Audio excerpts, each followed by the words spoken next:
เอากราบทักทายสบายดีเด้อพ่อแม่พี่น้องเบิดสุขุสุคนบ่อยู่ในและก็ต่างประเทศเนาะกันยินดีต้อนรับเข้าสู่ช่องบ่าวเตียง V2 คือเก่าเอาน้องเมฆก็มื้อนี้ก็มาเปิดคลิปเนาะอยู่ที่ของน้องน้อยเนาะเรือนใหม่ก็พอดีสิมาแจ้งพี่น้อง FC เฮาเนาะเบิดสุขุสุคนมื้อนี้ก็บ่มีก็สิได้เดินทางเนาะเดินทางจากเซโนไปเซโปนก่อนเนาะไปกับน้องนิว2คนเนาะก็สิได้ห่างกันกับเบาเตียงเนาะก็อย่างที่เพิ่นได้เกริ่นไว้เนาะเฮาก็ได้ร่วมกันกับเพิ่นเนาะเมื่อคืนนี้ก็ไปวันเกิดของเบาลี่เนาะก็ได้ร่วมได้ปรึกษากันแล้วเพิ่นก็ว่าให้เบาเมฆเดินทางไปถ่ายคลิปต่างหากก่อนแล้วก็ลงในสองเดียวเนาะซับไปซับมาพี่น้องเนาะกันว่าเฮาอยู่จะในเมืองมันก็บ่ค่อยอันนั้นมีคนทุกข์คนยากปานใดเนาะเพราะว่าหลายคนก็ถ่ายแถวนี้แล้วนะก็เลยเฮาสิเดินทางไปอีกบ่อนอื่นก็บ่ฮู้เนาะก็เลยสิออกไปแถวเขตที่ว่ามีทีมงานอยู่พี่น้องเนาะทางบ่าวเมฆกับบ่าวนิวก็ประสบการณ์กับบ่ทันหลายปานใดก็สิไปสู่ทางอ้ายเพิ่นอยู่เซโปนเนาะเพราะว่าบ่าวเตียงก็อยากนำครอบครัวแน่ทางแม่เพิ่นก็บ่สบายเนาะช่วงนี้ก็เพิ่นเมื่อยเพิ่นหยังนั่นแหละเนาะแล้วก็พาทางแม่ไปฟอกแน่เนาะแล้วก็ปัญหาคือหลักๆก็คือช่อง YouTube เฮาแหละพี่น้องเนาะตอนนี้ก็ยังเหลือช่องเดียวเนาะวิวกับบ่หลายเพราะว่าเป็นช่องน้อยเนาะช่องใหญ่ก็สร้างรายได้บ่ได้แล้วเนาะมีแต่รอท่าแล้วก็เพิ่นก็บ่อยากเคลื่อนไหวหลายใน YouTube พี่น้องเนาะเพราะว่ายันระบบของ YouTube ตรวจสอบพี่น้องตรวจสอบเพราะว่าระบบเพิ่นจะจดจำใบหน้าเนาะเพิ่นจะบ่ให้เคลื่อนไหวจนกว่า YouTube เพิ่นจะแก้ไขเนาะสองที่เพิ่นระงับไปให้มาสร้างรายได้อีกครั้งหนึ่งจึงสามารถเคลื่อนไหวได้นะแต่ว่าเฮามันก็สิหยุดชะงักมันก็บ่ได้เนาะเพราะว่าเป็นงานเฮาไว้เลี้ยงปากเลี้ยงท้องนะภาระหลายอย่างก็พี่น้องก็คือสิเข้าใจเนาะก็เลยว่าเฮาก็นี่แหละตามที่พี่น้อง FC ได้รับรู้นำกันว่าทางบ่เมฆบ่เตียงก็สิได้แยกกันเนาะถ่ายการถ่ายงานก่อนพี่น้องเนาะนี่ก็เลยตัดสินใจหิ้วกระเป๋าเนาะเก็บกระเป๋าเสื้อผ้าแล้วก็สิออกเดินทางก่อนเนาะหาการหางานเฮาคือเก่าเนาะออกไปช่วยเหลือพ่อแม่พี่น้อง FC คือเก่าบ่แม่นพี่น้องเนาะขออภัยหลายก็ไปช่วยพี่น้องคนทุกข์คนยากเนาะบ่นิวก็มีเครื่องมีของทางผู้ใหญ่เพิ่นเต็มกระบะเนาะก็สิไปแจกตอนนี้น้องนิวเพิ่นก็ยังเข้าไปหาน้องน้อยอยู่นี่แหละพี่น้องเนาะ กระเป๋าเสื้อผ้าเนาะเอาไปแจกก็มีพวกขนมมีมาม่าเนาะปลากระป๋องหลายอย่างก็เต็มเนาะเต็มกระบะพุ่นแหละเต็มรถ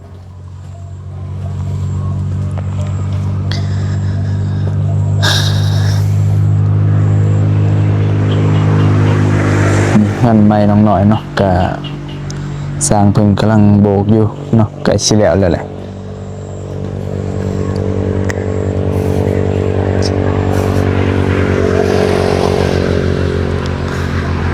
เอาฝากติดตามเด้อพี่น้องเนาะเป็นกำลังใจเฮาก็สิสู้กันต่อไปเนาะกันมันเฮาก็ต้องมันบ่มีทางเลือกนะพี่น้องเนาะเพราะว่าปัญหาก็ต้องมีทางออกจากทางหนึ่งเนาะฉะนั้นก็ขอให้ส่ง YouTube กลับมาไว้พี่น้องพอได้มีแรงสู้ต่อ ฝากเป็นกำลังใจในเด้อฝนก็ตกเนาะพี่น้องฝ่าฝนตกแต่เช้าช่วงนี้ก็ฝนหลายเนาะคืออยู่ลาวใต้ก็แห้งหนักพี่น้องมึนหูมึนตาบ่ได้ บ่มีก็คิดฮอดอยู่เนาะคิดฮอดบรรยากาศเก่าๆอะนะเพราะว่า ไปอยู่ลาวไต่ดนก็คิดว่าก็อีกบ่ดนเนาะก็สิได้ลงไปพุ่นแหละเบิ่งหัวเบิ่งสวนไปการไปงานทางนั้นอีกเนาะพี่น้อง FC หลายๆคนก็จมว่าคิดฮอดเนาะคิดฮอดบรรยากาศทางนั้นที่บ่มีถ่ายหันนะ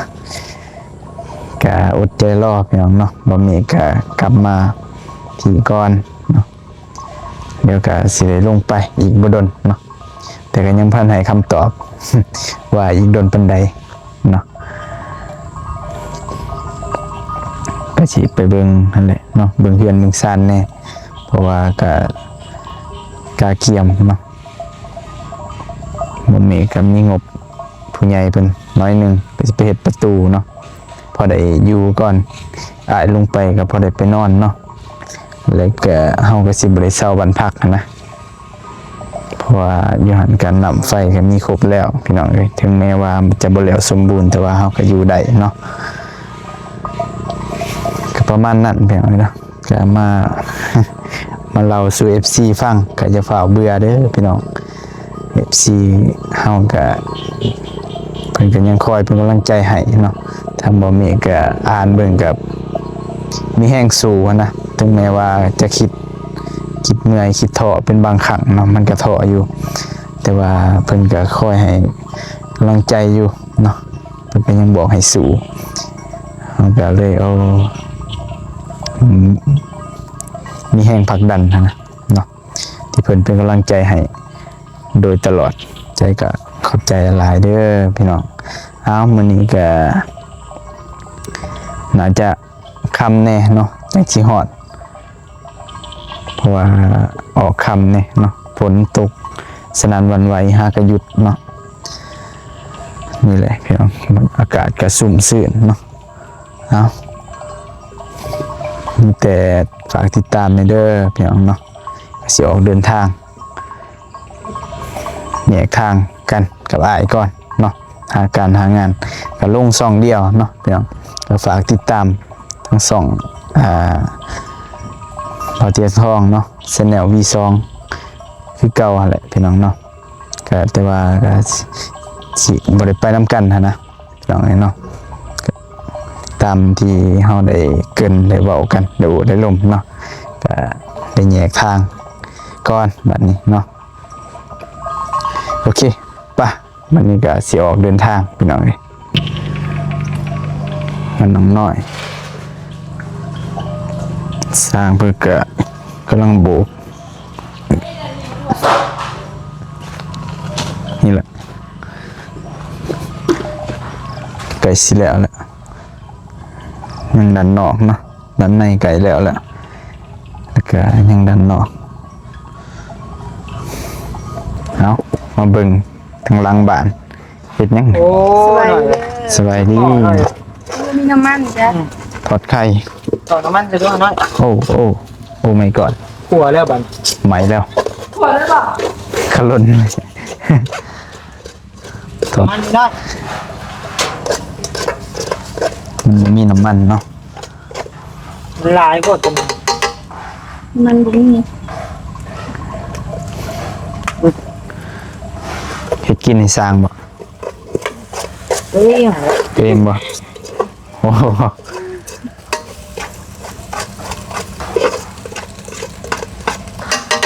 หอมกลุ่มบาน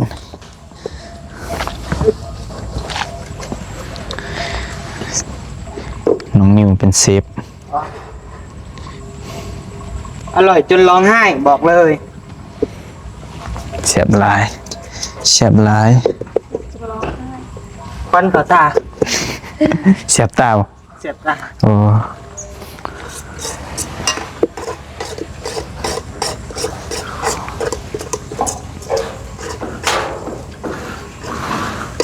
มีพักอันใส่พักหน่อยพักเน่า ค่ะบอก พักคะ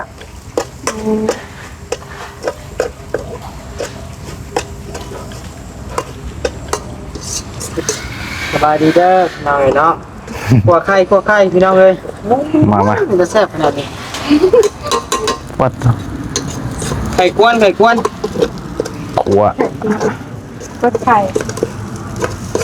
ขัวของแท้ เปิดไข่ของแท้มาหน่อยกินละ นี่ จับดีๆ2มือ ติดมือกันนะ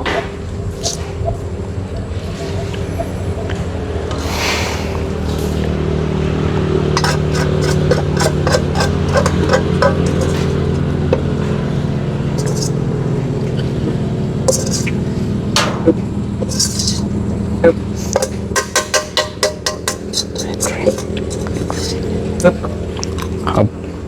สัมถ่าย ครับ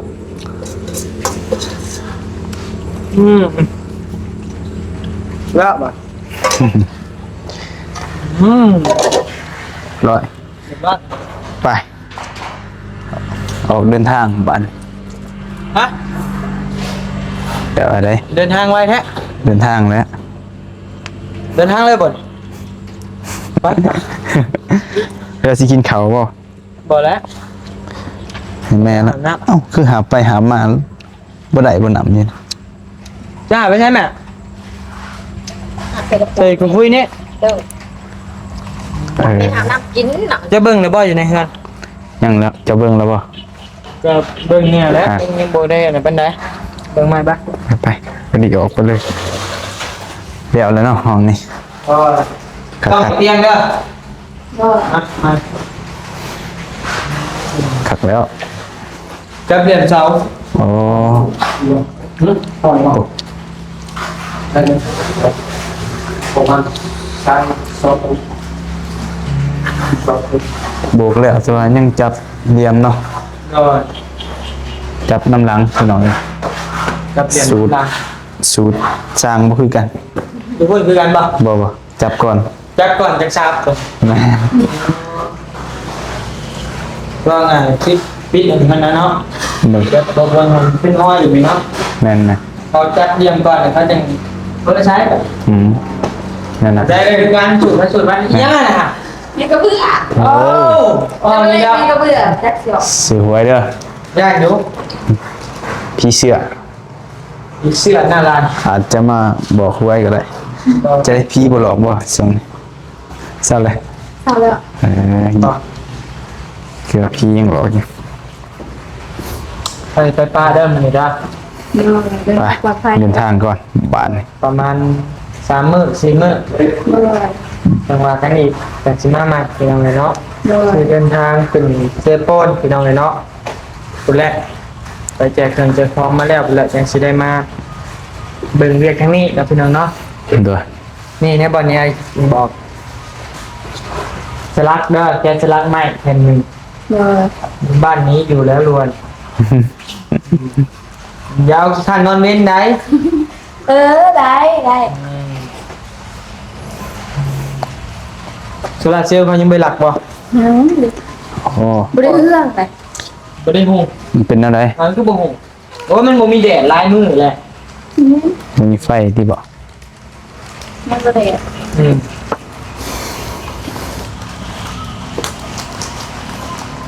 มันบ่แดดหน่อย ไม่รู้ มันบ่ค่อยมีเสียงเนาะ เดี๋ยว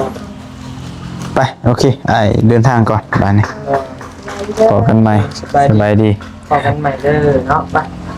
ไปพี่น้องเนาะอย่ามันคำมันมืดไปออกเดินทางเอาไป เดี๋ยว ตอนนี้ครับครั้งแรกคน เดี๋ยวนี่น้องเลยเดินทาง2 คนเป็น พอกันเซโปน FC ทางเซโฟนเด้อเนาะ ในรอบ4-5 เดือน น้องนิวไปไล่เทือแล้วก็สวงนี่โดนแล้วบ่ โอ้4-5 เดือนคือกัน อ๋อ ไม่ได้ตั้งแต่เป็นโรคกระเพาะคนเลยแอบนี้4-5 เดือน บ่ค่อยได้เดินทางกันเนาะ ก็ ในรอบหลายเดือนบ่ฮู้เบิ่งแต่ในคลิปเนาะเบิ่งเล็กๆน้อยๆนั่นแหละทีมงานก็ได้ ก็ จะเป็นแนวใดมาแนวใด เอามาขึ้นไปเทิงกันไปเยี่ยมยามเบิ่งนะพี่น้องเนาะ โดย ไปแจกเคยแจกของนะมาแล้วว่าง่ายก็ได้ไป แม่ อยากให้มันทั่วถึงตอนยามฝนนี่นะเพราะว่ามันสิขาดเรือ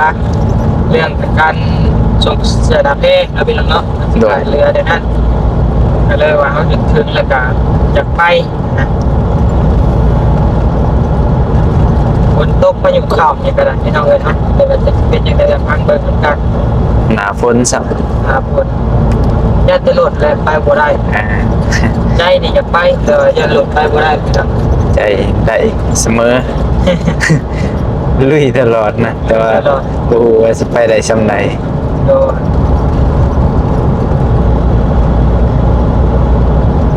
ฝากติดตามไปนำกัน น้ำเบิ้งพี่น้องเลยเนาะสิเพิ่นถ่ายไลฟ์แบบไลฟ์มุมให้เบิ้งก็เป็นเนาะแต่ก็มีความเสี่ยงได้ไปแบบนี้พี่น้องเลยเนาะเรื่องเด็กน้อยพี่น้องเลยเนาะเอาแต่ว่าเขาก็สิถ่ายบ่ได้เต็มที่นะ ก็สิพยายามเฮ็ดแบบมันหลีกเลี่ยงหลายที่สุด เด็กน้อย เด้อแต่ว่าเฮาสิป้องกันให้หลายกว่าแต่ก่อน โดนบางเทื่อก็แจกเครื่องก็เห็นแต่เฮาบางเทื่อเนาะพี่น้องเนาะเห็นแต่เฮายืนถ่ายแต่บ่เห็นบุคคลคนนั้นครับพี่น้องเนาะมีบุคคลคนอื่นๆนั่นแหละเขาสิถ่ายจี้เอาแต่เฮาแจกไป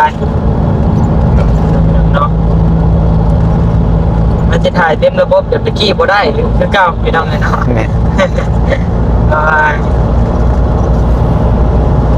ยกพี่น้องเลยไปแล้วกดเกณฑ์ YouTube นี่ ต้องบ่อาจขาดเดาได้ว่าสิเกิดหยังมื้อใดหันนะ อยากลาย ต้องเข้มงวดตามเพิ่นอีกเป็นครั้งแรกเนาะที่ว่า เดินทาง2 คน แม่น พ่อ เดินทางสองคนออกไปทางแบบใกล้ๆหันนะ โดน แต่ก่อนก็แยกกันบ่เมฆก็แยกอยู่ใต้แน่บ่เตียงอยู่พี่หันนะก็แยกอยู่ แต่ว่าอันนี้ก็คือแบบแยกแบบ เนี่ยเฮาเป็นผู้เดินทางเนาะบัดนี้เนาะ แม่น บ่แม่นไอ้เตียงตะกี้ไอ้เตียงเป็นผู้เดินทางเปลี่ยนมาเป็นเฮาเดินทางพี่น้อง เปลี่ยนนะครับเปลี่ยนระบบ เป็น ไป จังได๋ขึ้นก็เบิ่งไปนํกันนะพี่น้องเนาะคลิปนี้บ่าวเมฆแยกทางกับบ่าวเตียงแท้จริงพี่น้องเอ้ยเนาะแยกกันได้ลีพี่น้องเอ้ยเนาะบัดนี้ แยกแล้วเนาะ แยกทางกันไปถ่ายคลิปเติบโตพี่น้องเอ้ย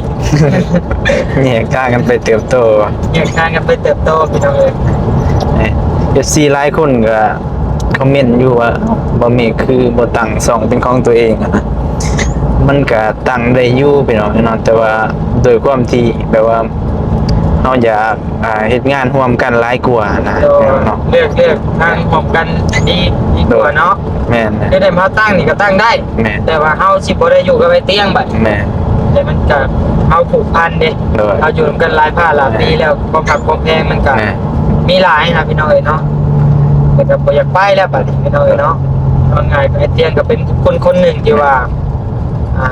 ให้คำปรึกษาได้ให้โอ้หลายอย่างสัมภาษณ์คนหนึ่งเนาะ แม่นอยากเฮ็ดร่วมกัน โดย หลายกว่าไปแบบนี้ดีกว่านะตามบ่มีคิดมันก็บ่ได้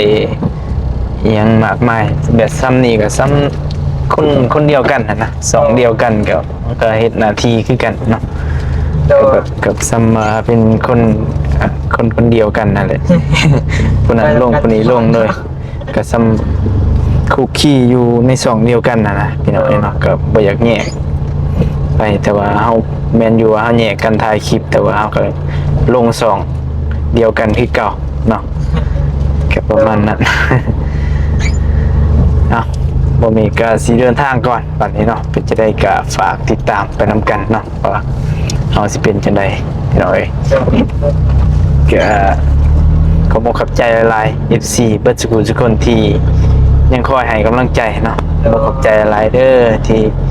บ่ป้าบ่ทิพย์เนาะยังคอยให้กำลังใจโดยตลอดเพิ่น